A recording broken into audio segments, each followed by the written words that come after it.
Kia ora everyone, welcome to the third in our series uLearn Live at Lunch.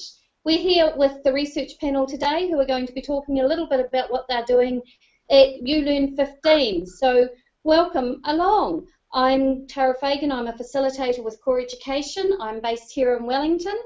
I'm going to hand over to Alex to introduce himself and we'll go along the group that we've got gathered today. Kia ora. Ka pai, tēnā koe Tara, a mihi nui kia koe, hoi anō kia tātou. Ko tai mai I tēnei rangi, nau mai, hara mai, whakatau mai rā. Awesome to be with you all today in this virtual space. Thank you, Tara, for organising it and being so patient with everybody.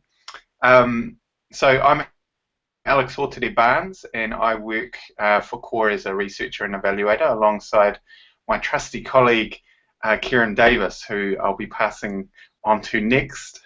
There she is, she's waving. So the purpose of today is to really get a feel for the work you're all doing, the research projects that you guys are all working on, and for us to, I guess, promote the research trend a little bit and to get a feel for what kind of conversations, knowledge sharing that we will be engaging with next week, next Thursday. So it's just awesome to be with you today.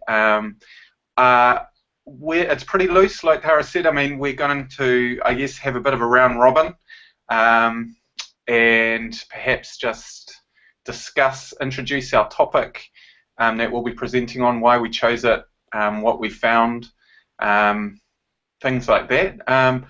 But firstly, it'd be good to just do a quick round to introduce ourselves very briefly, and then we'll start talking more about our content and the types of research we're interested in and what we're finding. So in the first instance, I'll hand it over to you, Kieran, and then we can go from there. Kieran, I can give it to you to take from there. Okay, kia ora, thank you, Alex. As Alex said, I'm Kieran Davis. I'm a senior researcher at Core Education. Just before we do the introductions of everybody and their projects, I wondered if we could just talk for a little moment about the research strand itself, and just in terms of the approach for the day and what's going to be going on there. We have. At the moment, I think we've just dropped one of our presenters, unfortunately. So we've got about 23 sessions. Am I right there, Alex? Could you give me the thumbs up if I'm? Yep, we're 24. We're down to 23, and we've got a collection of tasters from these 23 researchers of all shapes and sizes. We've got classroom researchers, and we've got who are teachers working in classrooms, and we've got people who are working on funded research projects or research within their institutions at an academic institution. And we've got projects that are emerging from contexts from ECE, primary, secondary and tertiary. So there's a real mix in there, and there's a number of themes. There's themes around learning leadership, it's around student voice. Alex helped me with our other around teaching and learning more generally. And I think I've covered the three major themes, haven't I, Alex? Am I right there? Okay, great. What we have is we've still got quite a lot of space in the research strand. So please, if anybody's interested in joining in, or you know anybody who might be interested in the strand, please encourage them to join in on the day. There's still plenty of room, so they can just about almost walk into any session, whether they've booked or not. So. Please spread the word. Oops, it's got really noisy because there's a builder behind me. I'm just going to move for a second. And just so you know, lunch and afternoon tea will be served at the venue. So they're just some of the logistics that I wanted to let you know about. And otherwise, let's do the round robin, shall we? Everybody introduce themselves. Joe, would you like to kick off? Kia ora koutou, ko Joe Robson toku ingoa. Joe, and based in Auckland, started at Core Education this year. Before that, classroom teaching and leading the English department at Albany Junior High for 10 years. And just intros your topic as well. Okay, I'll say my topic as well. So in 2010 to 12, I worked on my master's part-time and full-time for 2012 on the appraisal of middle leaders in secondary school. So I looked at 3 secondary schools, and I'll tell you more about that. Woo! Woo! Just reading the chat. So anyway, kia ora, and look forward to hearing all about your research team.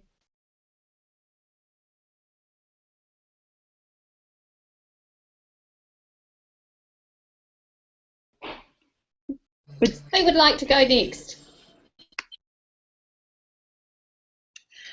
Hi, I'm Ange Webster in Hawke's Bay. We were going to move to Auckland and we've decided not to.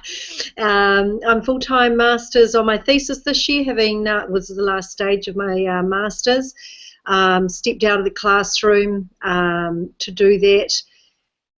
Was in a private school, so I didn't qualify for any of the funding and things like that. So big step out at this stage, and looking forward to where my interests through my research take me, hopefully finished by the end of January. My research topic is, well, what I've looked at is narrowed it right down to preteens concepts of privacy and the importance of privacy, and in conjunction what relationship the concepts have on what they do online, particularly in social network sites. And so it's, yeah, the thesis is pretty much locked into that, but my broader interests are, excuse me, the relationships between educational technologies, online life at home and at school, and of course it creates a lot of grey area these days and responsibilities for both parents and schools.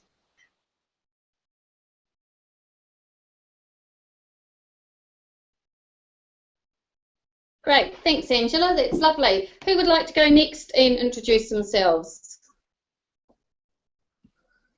Okay Martin, away you go. Hi there, my name's Martin Bassett, and I've moved, a couple of months ago I moved into the role of Program Leader for the Master of Educational Leadership and Management programs here at Unitec. Prior to that I was in secondary education, and I spent 10 years up north in Whangarei teaching at some schools up there and being a middle leader, and then I moved to Hobsonville Point Secondary School to spend a couple of years there setting up the new school, and now I'm at the program leader at Unitec. And my research stems from my master's thesis, which I did a couple of years ago with the lovely Jo Robson, and my topic is on the leadership development of middle level leaders. I felt that was an area which was underdone, and I still feel that.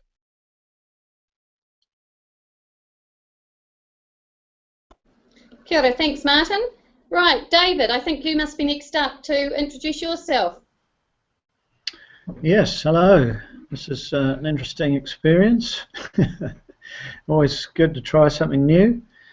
Yeah, so I'm a middle leader at Cashmere High School, head of the science department. Been there for over 10 years and elsewhere for many years before that. My research project is in science, and particularly looking at the nature of science strand and how it impacts our junior program. Can we use it to engage and motivate our kids? And I'm interested in you guys' middle leader stuff, because certainly struggle with time to do what I want to as a middle leader. Kia ora. Thanks David. Brenda, I'm going to come to you now to introduce yourself. Kia ora everybody, I'm Brenda Crozier. I work for Core Education and I manage the Assessment Online website. I'm not a researcher, but I am very, very interested in the research that you people are doing, especially in relation to leadership and assessment. So I'm sort of out at the side watching you guys, really, but certainly interested. Now, I'm running a workshop at uLearn. I have quite a number of people attending it, and it's really just to get people up to speed with what's happening on assessment online, what resources there are that they can use, and how they can go about using them. So, yeah, I think that's really it. Just looking forward to being there, to meeting people, and certainly interested in the topics that you people have got to offer. Great, thank you. Kira, thanks. I think that's everyone that we've now been through and done introductions for. So thanks very much. Now I wonder if you'd like to spend a few minutes talking about your research, and you've done some of that, I guess, in your introductions, but just unpacking a little bit more about what we can see in each of your sessions during the research strand at uLearn 15. I wonder, Martin and Joe, it looks as though you're talking around the similar topics, whether we should come to you first and you can talk a little bit about your presentation. You go first, Martin.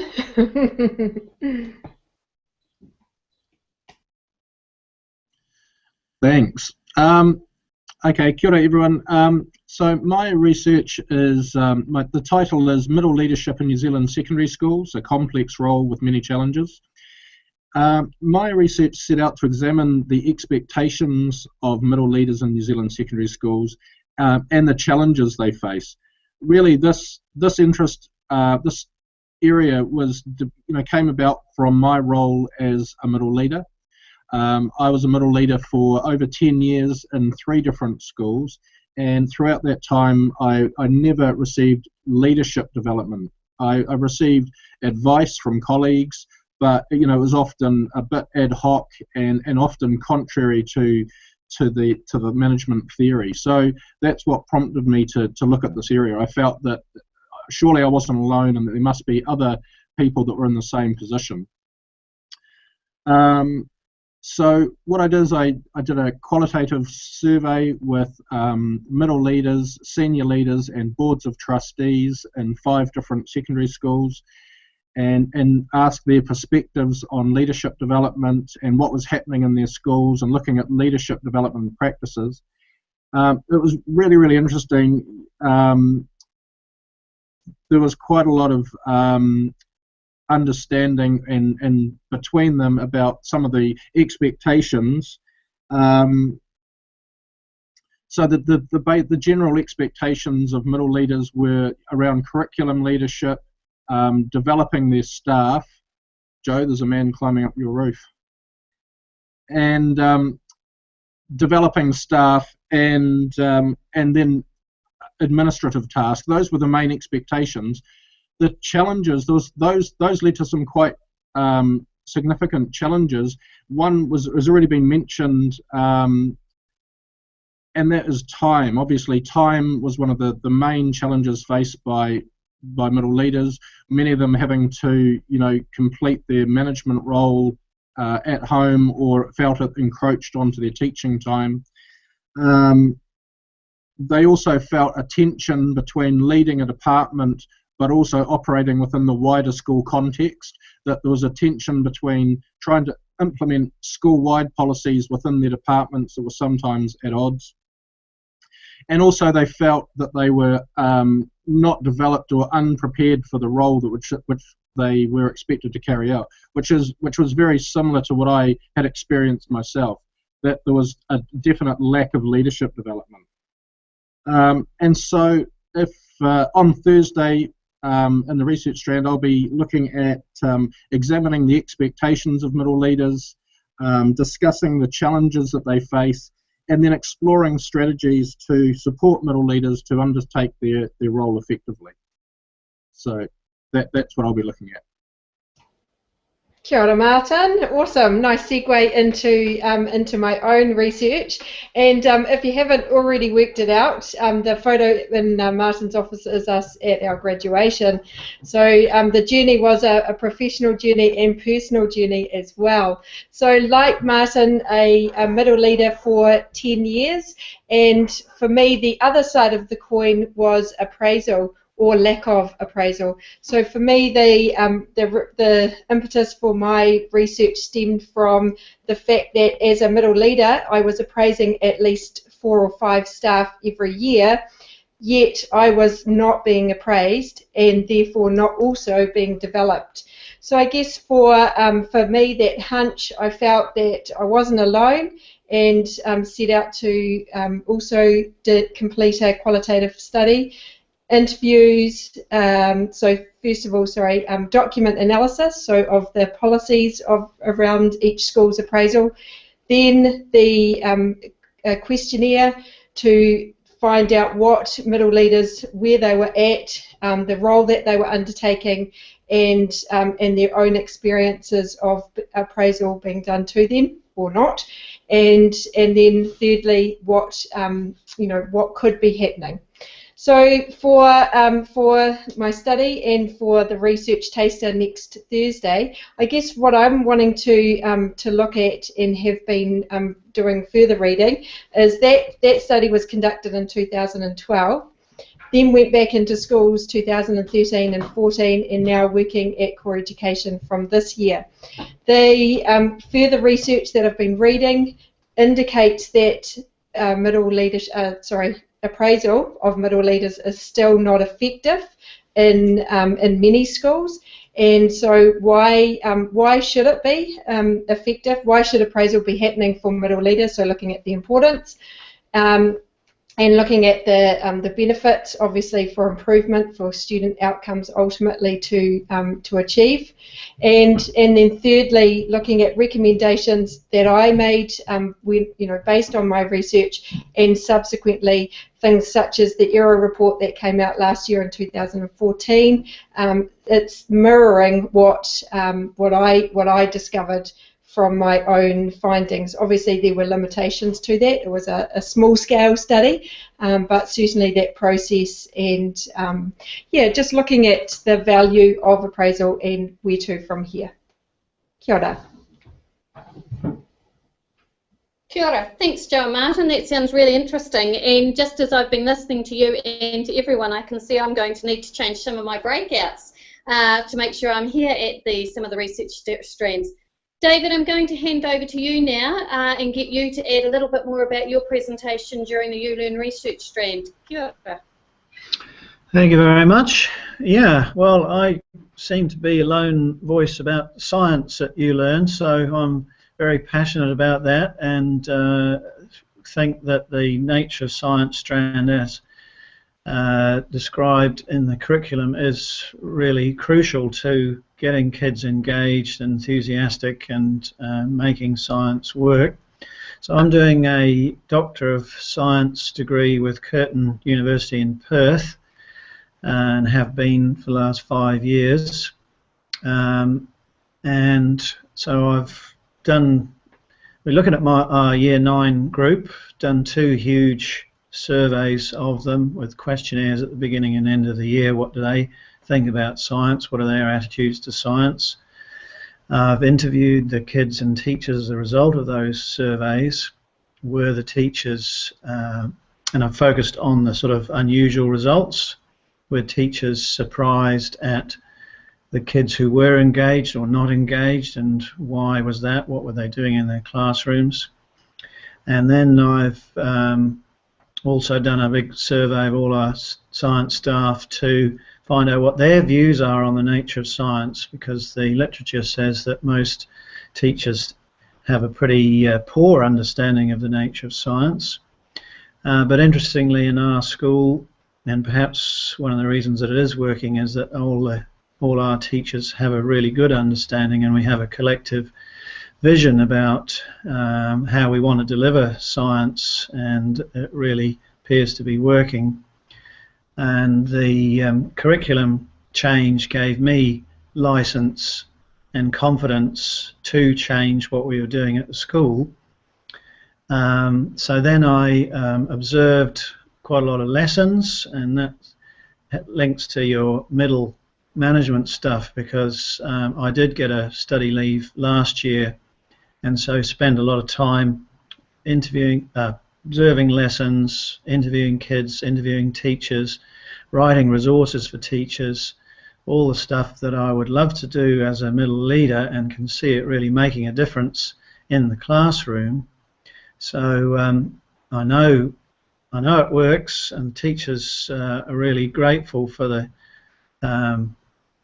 work that I've put in. And what I've found, and I'll be discussing all of these results at the uLearn thing, is that, nature science way of teaching does engage kids, but teachers need a lot of support to put into action, even if they actually agree philosophically with the approach. How to do it, what to do in the classroom is the key thing. But when it all comes together, it's great. It's really really enjoy seeing it happen. And of course, I've been doing it using the stuff that I've been trialing this year. Now I'm back teaching, and it's great to see my year 9s questioning everything that I do and saying, well, why does this work, and is this a good experiment, and shouldn't we be doing it that way? And so it's really neat to see them engaging with science and thinking about it. So if you want to hear more about how to make science work, come along. The final bit of evidence that I think really shows that the changes we make in our working is that since 2012, when these changes in junior science kicked in, our senior numbers have rocketed. We're getting almost double the number of students choosing year 12 and 13 sciences that we used to get.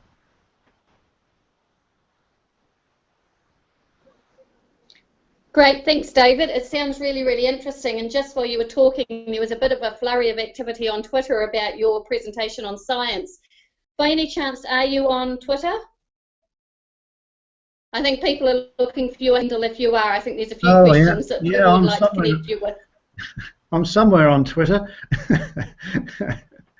Well, if you find it later, let me know and we'll tweet it out, because I think there's some connections happening there and people wanting to follow up with some of what you said, because it has been, a flurry of activity, particularly around that engaged science. So kia ora, thank you for that.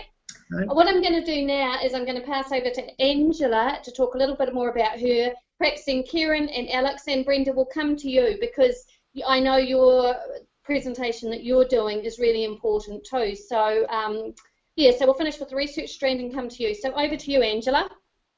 All right, it's really, really inspiring hearing what other people are doing.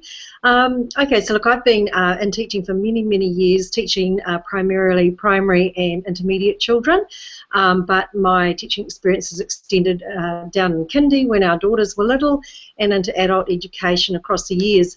Having raised 2 teenage daughters and been in a school where it was a year 1 to 8, all boys school for the last 12 years, being really interested in the whole educational technologies and the expansion of social network sites and the adoption of quite young people online. And also taking on that role and that leadership role in the school I was in around all things digital and technologies, seeing the problems that occurred that came onto the school ground that were things happening outside of school. And of course, I think it's NAG 51A or something, talks about schools taking responsibility for the well-being of young people, and it's a must. So really interesting grey area, very, very under-researched. So like I say, my interest is wide, but I had to narrow it down, so I looked at my description is exploring preteens' broad concepts and practices of privacy and how these may have developed. And in conjunction, I examined any relationships with their actions and decisions in online social environments. So what I found was that there is very little research that's been done worldwide on young people, particularly preteens and younger, on what privacy means.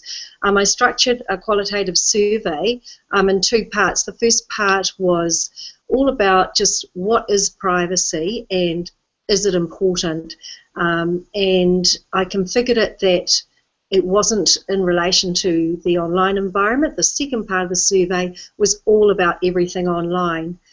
So what was fascinating, I had 30 girls and 30 boys across 3 schools who were part of this.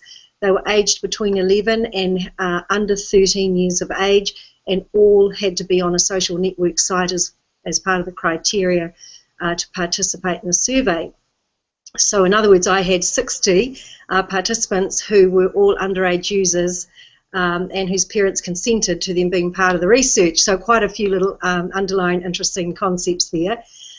So what I found was fascinating. I found that their privacy concepts and the importance of privacy in almost all of their responses showed they have very broad, very deep, very mature concepts and practices of privacy, and generally speaking. I categorised these across 3 aspects of the self, the personal, the social and the physical self. There was just an abundance of data to work with. Under the personal self, all of their responses came through strongly that privacy is about autonomy and control, types of personal information, personal space and solitude, and personal belongings. In the social dimension, relationships and trust was huge, and on the physical dimension, a sense of privacy to do with their body, sense of safety and security. So I found this fascinating that these were so broad and so mature and so abundant, their responses, and very unexpected. When I look for literature that would support this or that could align with this, there isn't anything out there that talks about young people's concepts of privacy, which is a really important finding.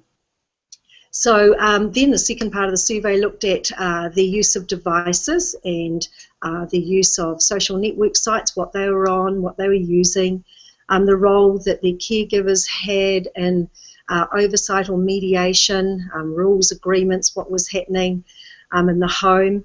And then I looked at some of the online conduct, contact and concerns that they had in certain online encounters. For the most, these young people seem to be dealing with life online reasonably well, but there was certainly some inconsistencies as I got into more of the questioning, and some of those are of concern. Of the concerns, you know, things like hacking, swearing, unknown others making contact, seeing stuff go down online that, you know, of online dramas between peers or others was really concerning.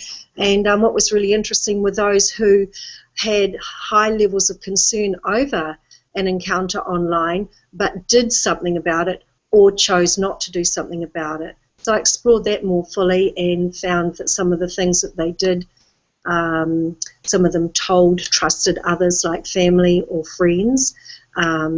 Some hadn't told, and to that point in the survey they were still sitting on quite affecting encounters that they hadn't done anything about. And one was quite concerning. One participant had actually entered into quite a lot of anxiety and had self-harmed. So that took me into an interesting exploration because I needed to respond to that as an ethical part of the thesis requirements, and you know, went to the school and took that on a little bit further. So yeah, I was interested in what tools and strategies that they were also aware of, had knowledge of and used in terms of managing their privacy, security and safety online. And for the most, they all think that they do pretty well, that they're taking care of that business. But again, inconsistencies were really apparent, such as 71% of them share passwords, 58% of them share their devices with others, and another 58% forget to log out of sites that they're on. So those are kind of really interesting inconsistencies, given that privacy is something that they have very mature and sound concepts and practices over in the broadest sense. My takeaways for this are that the huge influences in their lives they identified were family, schools, and peers in that order. And of course, a lot of parents feel very overwhelmed and underinformed in helping their young ones navigate their online challenges. Schools are given a framework to work with, but that's about it. So it's done inconsistently in schools in terms of citizenship, safety, and digital literacies. So my takeaways are that schools are influential. What can we do in schools to make a sustained and effective program for our youngest of learners from early childhood right up to year 13? And how can we empower parents? And what is the responsibility of the ministry in terms of something that is underpinned by policy and professional development? That's it. Kia ora, Angel, that was brilliant. A question came through online asking what time you are presenting. So can you just remind us what time on Thursday the 8th you're presenting?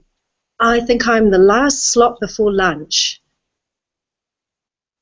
So, fantastic, that's great, and we'll put that out on Twitter as well. So look, thanks, sounds really, really interesting and obviously very topical as well. So looking forward to your session too. Thank you. Kieran, I'm going to shall I come to you or to Alex first? One of you can take the mic and talk a little bit more about what you're doing at uLearn in the research strand. Kapai, I just got the finger point from Kieran. So I'll go next. In the nicest possible way, yeah, Kieran. Kapai, kia ora tātou. So my interest is less around school research or school-based research and more about the wider philosophical and methodological dynamics of Māori and non-Māori working together around educational issues. So I've just had an article published on this topic, which is looking at exploring this concept of Pākehā paralysis and working with Māori communities or around Māori educational aspirations, hopes and dreams. So that's what my research is primarily about. I'm interested in this topic partly from an individual perspective. I work in a kaupapa Māori research and publications team. I have done a number of different kaupapa Māori pieces of work throughout my research career, but I've also worked outside of kaupapa Māori methodologies and worked with a lot of non-Māori in this space. And I know that figuring out the best ways of working together on issues of common interest is really important. So my topic is around Pākehā paralysis and this idea called non-stupid optimism. And non-stupid optimism is an idea that has been floating around mainly in Europe and North America. I heard about it through the future educationalist Kerry Facer. She's a great thinker and great speaker. I'll put a link into one of her presentations after this short blurb. But she talks about non-stupid optimism as a way of enabling people to deal with really, really tricky, wicked problems. So the idea is we work with each other in ways that we're mindful of the constraints we face. So in my research, for example, with Māori communities or whānau, I know that my research that I'm doing won't change the world. It's often constrained by the contracting environment that funding is happening within, or the politics of the organisation I'm working for. And so I have to be very mindful of the constraints I'm navigating, also the what whānau can expect in terms of real life benefit for them in research. So that's one kind of way of talking about non-stupid optimism. It's a pragmatic disposition. So it's looking at what's possible given the power imbalance or given the ethical dilemmas between Māori and non-Māori in research. I'm interested in this area generally because when paralysis comes up for many Pākehā, it can really get in the way of how Pākehā work with Māori. I describe paralysis in a very broad way, so I talk about it in relation to emotional and intellectual difficulties that Pākehā non-Māori can experience when working with Māori in educational areas. So paralysis can be around a fear of getting it wrong, being, getting the topic wrong, not knowing enough, feeling out of depth, and so getting scared about saying anything, concern about perpetuating tokenism. So if I start off with my mihi, is that just tokenistic? How much Reo Māori should I use? I'm not sure. Some Pākehā have experienced negative experiences working with Māori in education, so they've been burnt and therefore they are hesitant to engage. And then there's also this idea that I just don't even know what to do. And as we see in Kahikitea, and particularly Kahikitea and a number of different strategies around Māori education, there is more and more systemic pressure on non-Māori to engage more effectively with Māori on educational disparity and inequity. And so dealing with paralysis or working with it is really important. What I argue is that paralysis is not a bad thing. I've experienced it in myself, I see it in my colleagues, but it is something that needs to be talked about and worked through in a mindful and constructive way. And therefore, once we're able to address it and work through it, we can start to really take seriously the systematic change that we need to take so that our learning systems are less monocultural and monological to a more nuanced, multicultural, multi-ethnic approach. So I basically found, in speaking with a number of non-Māori working in Māori educational researchers, a number of dispositions and capabilities that are needed. So I'll be talking more about those at the research strand, but I'll hold off on those for now because I feel like I've talked enough, particularly around paralysis. But that's kind of where I'm at with that, winding it up. I am doing another paper too, and it's about the work I've been doing with my colleagues at CORE in developing a Māori research and evaluation strategy. So I'm co-presenting in the research strand on that with one of my Māori colleagues about how to develop a Māori strategy when you're not working in a Māori environment or a kaupapa Māori organisation where you're working outside of the culture, that cultural norm. And how to sustain that, what the opportunities are, what the challenges are. So I'll be talking about that too on Thursday. That's me. Kia ora, thanks Alex. And just before we go to Kieran, our fabulous uLearn team have reminded me that we've got a brilliant app in the name of Show Gizmo that's got all the timetabling in it for uLearn. And I can tell you that Alex's presentations, his one Beyond Seeds of Doubt is at 2:15 till 2:40 on Thursday, and his second presentation about does teaching through a nature of science perspective increase student engagement in the junior high school. Now that does not look like it's yours. Is it yours, Alex? No, that looks as though that could be David's that I've managed to click on here, but your name's down with it, and that happens to be on Thursday at 11:15 to 11:40 as part of the uLearn research stream. So if you're going to uLearn, check out the Show Gizmo app that's there. Kieran, over to you now to explain a little bit more about your work. Oh, kia ora, thank you everyone. Sorry, I've had to move a few times. I've got builders and trucks up the driveway. It's what happens when you live amongst a rebuild.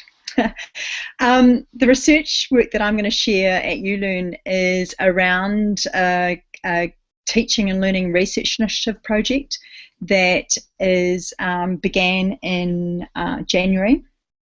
It's a project that explores young children's thinking, or their working theories. Actually, we use the term working theories. Young children's working theories about identity, language and culture.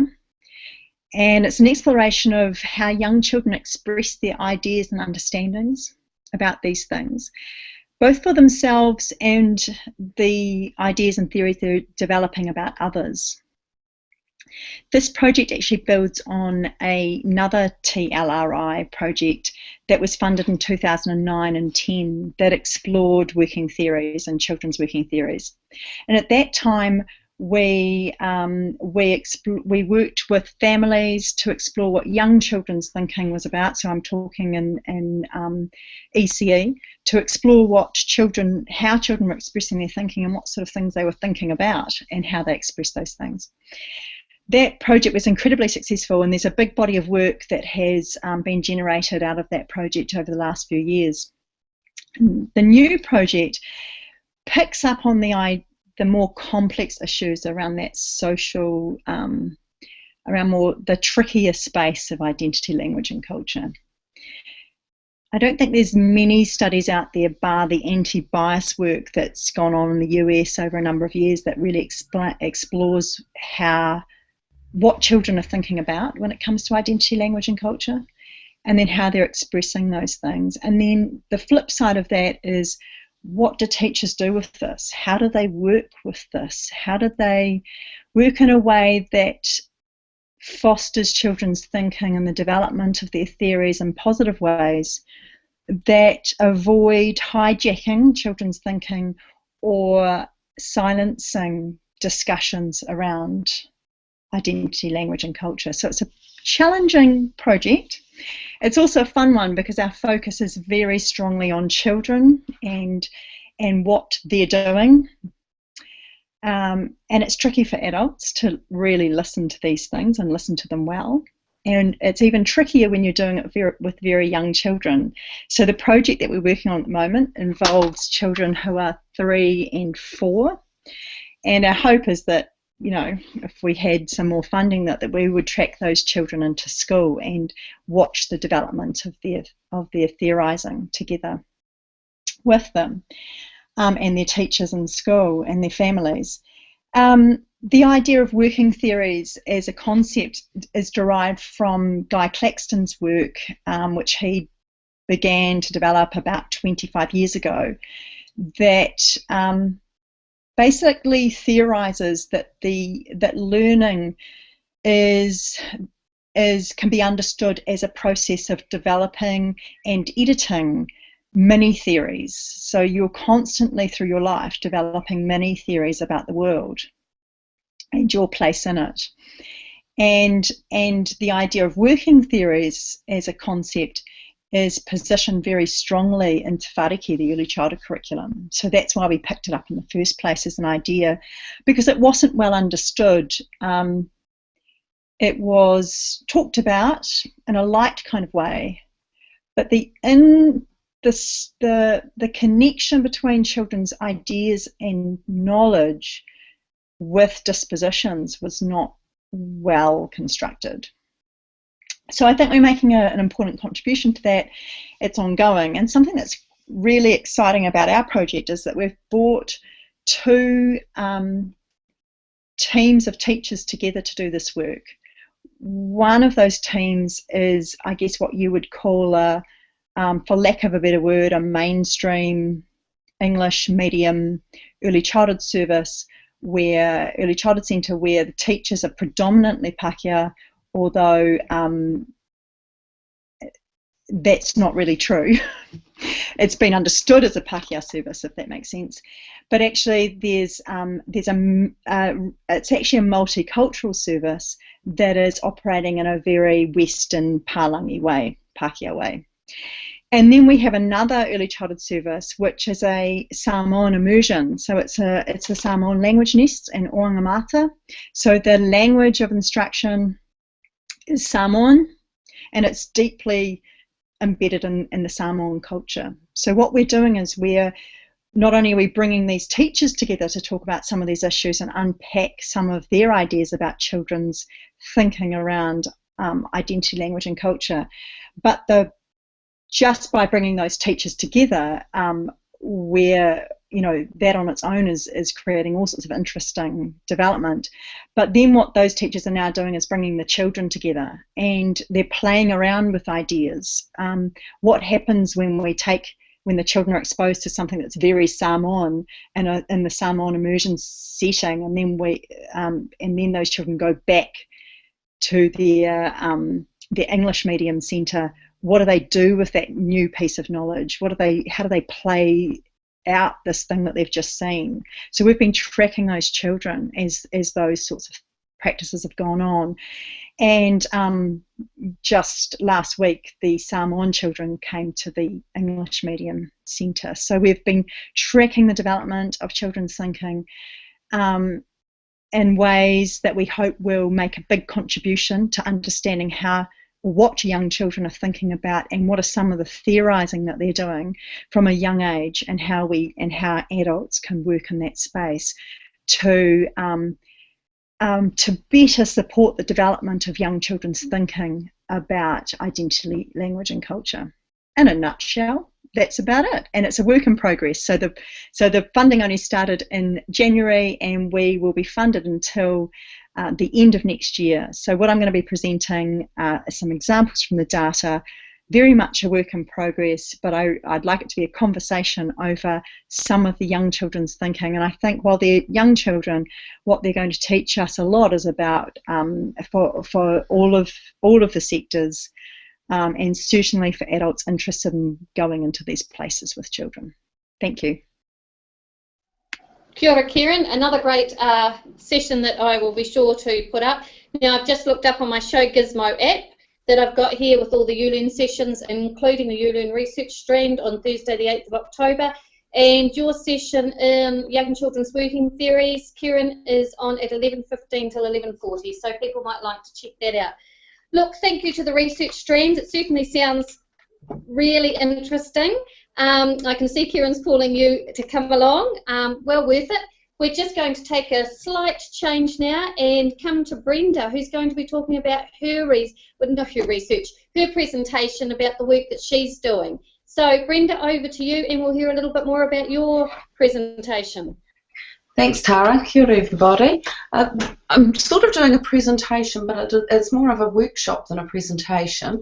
We've got an hour and a half to explore the Assessment Online website, and the reason being that there's heaps and heaps and heaps of information, resources to support teachers in gathering, analysing, interpreting and using information about students' progress and achievement. Now, you'll know that assessment over the years has changed from assessment for reporting to assessment for learning, and some of, a lot of schools are doing it differently. So there's a variety of ways schools are doing their assessment, but there are huge numbers of tools and resources, theory behind it, all on Assessment Online. It's kept up to date. There's heaps. There's a section about assessment in the classroom, and we'll be unpacking the stories, the theory, the direction from the ministry, underlying principles of assessment for learning, etc. in that one field. We've got amazing tools and resources linked to from Assessment Online. We've got the assessment tool selector. Teachers can choose tools that are being used by other teachers throughout the country, compare them, and actually come up with some really, good decision-making criteria.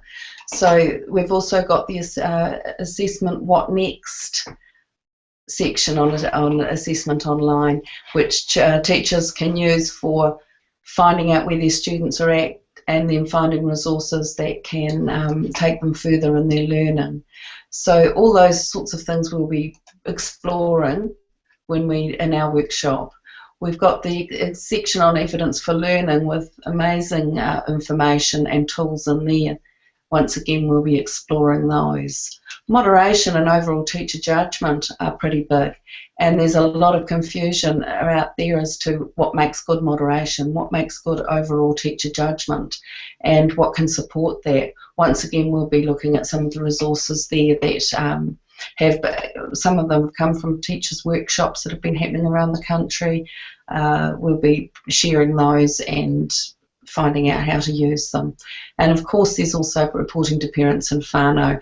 Recently, earlier, end of last year, we put up a brand new section on reporting to parents and whānau, and with that are some really interesting and useful templates and examples.